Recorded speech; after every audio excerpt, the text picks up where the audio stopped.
যে এইটো আচলতে CID পুঁজিৰ পৰা প্ৰায় 16 কোটি টকা মঞ্জুৰ কৰা হৈছিল আৰু ইয়াৰ পৰা প্ৰায় আজি প্ৰায় 2 বছৰমান আগতে ইয়াৰ যিটো ফাৰ্ষ্ট পাৰ্ট সেই ফাৰ্ষ্ট পাৰ্টটো মুকলি কৰা হ'ল। আজি আমি ইয়াত যেটো সেকেন্ড পাৰ্ট এই ওয়াটাৰ পাৰ্কৰ সেকেন্ড পাৰ্টটো আজি আমি মুকলি কৰিলোঁ আৰু আমি ভাবোঁ যে ইয়াৰ জৰিয়তে এই ওয়াটাৰ পাৰ্ক ইনগ্ৰেশ্যনৰ জৰিয়তে বা এই ওয়াটাৰ পাৰ্কৰ জৰিয়তে আমাৰ এই অঞ্চলৰ ল'ৰা ছোৱালী অৱসৰ বিনোদন কৰিব পাৰিব। ইয়াৰ তেওঁলোকে বিভিন্ন ধৰণৰ সুবিধা লাভ কৰিবলৈ সক্ষম হ'ব আৰু আমি ভাবোঁ যে নামনি অসমত এনেধৰণৰ পাৰ্ক এখনেই আছে।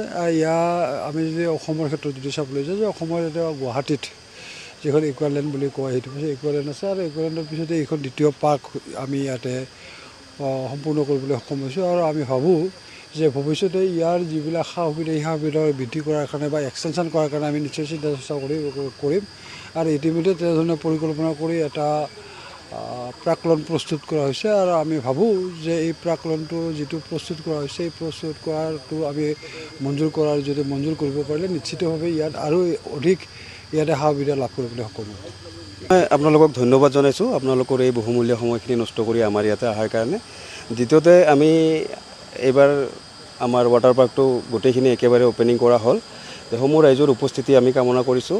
আপোনালোকক যিমানখিনি আমি দিব পাৰোঁ সিমানখিনি আমি দিম আৰু আমাৰ কিবা যদি ভুলভ্ৰান্তি হয় আপোনালোকে আমাক আঙুলিয়াই দিব, আমি শুধৰোৱাৰ কাৰণে চেষ্টা কৰিম। দ্বিতীয়তে আমি আমাৰ বৰপেটা লোকসভা সমষ্টিৰ মাননীয় সাংসদ ফণীভূষণ চৌধুৰী ডাঙৰীয়াক আমি আমাৰ তৰফৰ পৰা অশেষ ধন্যবাদ জ্ঞাপন কৰিছোঁ।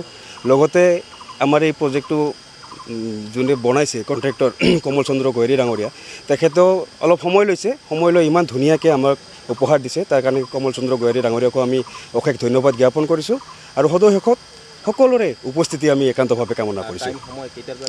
ৰাতিপুৱা 9টাৰ পৰা সন্ধিয়া 5টালৈকে।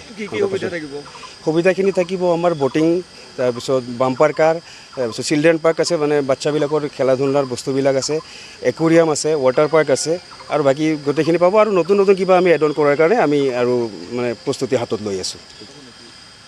নাই, এটা টিকেটে গোটেইখিনি নাপায়, 300 টকা দি সোমাব লাগিব। তাৰপিছত আপুনি যদি লকাৰ লয় বা কষ্টিউম লয় সেইটোৰ কাৰণে এক্সট্ৰাকৈ দিব লাগিব। ঠিক আছে, ধন্যবাদ।